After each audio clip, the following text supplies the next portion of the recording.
being grounded is about being steady. Your knees need to bend, your shoulders need to slouch, your posture needs to be wide. Okay? If you are narrow like this, literally you just need to grab my sleeve, push my head and sweep this foot. Okay, so it cannot be narrow. You need to have a wider presence so that you ground yourself. Okay? And you never step. You slide. Right? And then also, once you grip, right, you're not just gripping. You are also weighing your partner down as you grip. Right? There's effort in everything. So you don't just grip and then like just walk. Right? It's not a casual walk in the park. You don't just grip and walk. When you grip, you put your weight on your partner so that your partner has to overcome this mess before they can throw you. This mess that I put on Fakro here, he has to overcome it before he can throw me. Okay? Same, if Fakro were to go with me, he would do exactly the same thing to me. We would do tensions and pulls to constantly change the direction of the pull and balance. So we have to overcome some sort of pressure somewhere to get the upper hand in positioning and throwing. If we don't apply this pressure to your opponent, you are just floating, basically.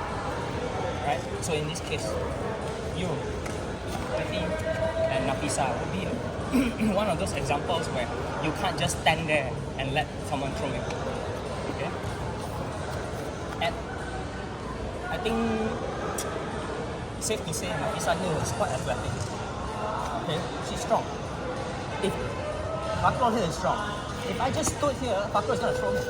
Even if I resisted and Fakro went all out, he will lift me up. No problem. So the last thing you want to do is stay stationary to stop the throw. There are boundaries which you can overcome for the throw to work. If he cannot pass that boundary, then of course the throw won't work. So let's say he tries to throw for the first one, I walk in here, then yeah, maybe the throw won't work. But if he's like super strong, it probably still go. Right? You can still probably force it. Okay? But once you pass that threshold and make a full entry, but even if you resist it, it's just going to carry.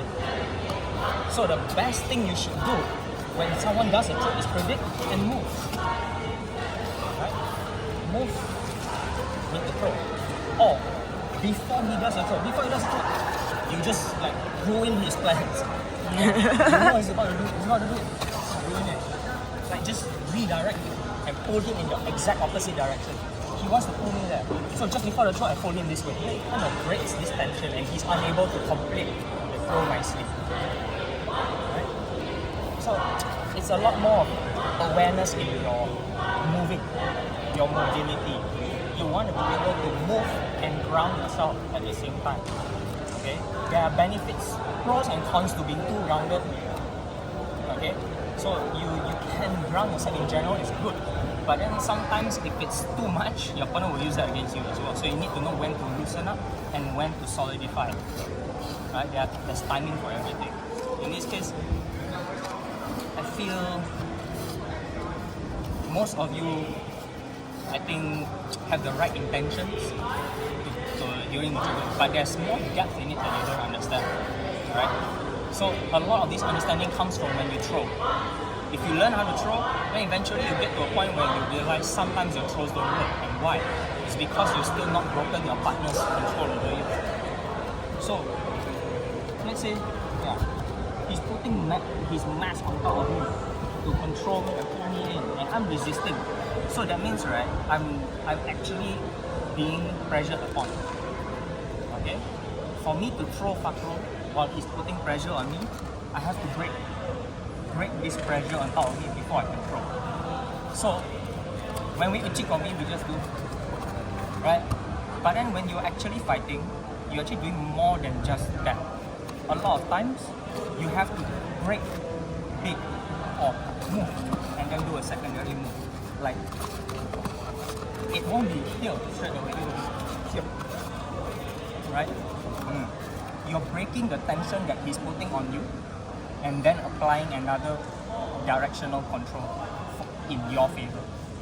So in this case, with my Serenage, while Quackle is controlling me, I do this so that he has to recover from this pull right here. He's putting pressure on me, but if I step, he's losing partial control, and then when I move him, he's going to recover from this step. While he's recovering from this step, I'm turning him.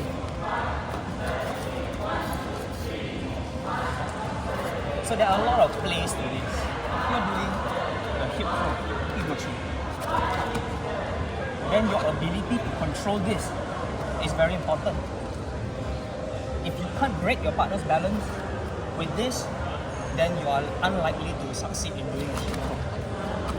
If you can't move your partner and your partner grounds themselves, you end up here. Right? But of course, like I said, if your partner is strong, you'll just go anyway lah. Okay? But ideally, you use that against your partner when they react to your throw. Action, reaction. So think more of that. Action, reaction. Forward, backward is the most straightforward thing. Even if you repeated the process over and over, your opponent still has to guess what is it going to be, even though it's so repetitive. Okay? I've seen people do only one throw in competition. Senage, senage, senage, senage, senage, ipon. Because every time they do a senage, they are actually tightening that senage. That every time that person dodges, they tighten the senage even more, and eventually they catch. But of course, it's not a good use of energy lah. So even if you just did a forward-backward interaction, it's still very hard to guess. If all I did was this and this, Quackle still has to guess what is it going to be. Am I committing to one or the other? Alright? Alright, thank you. Yeah.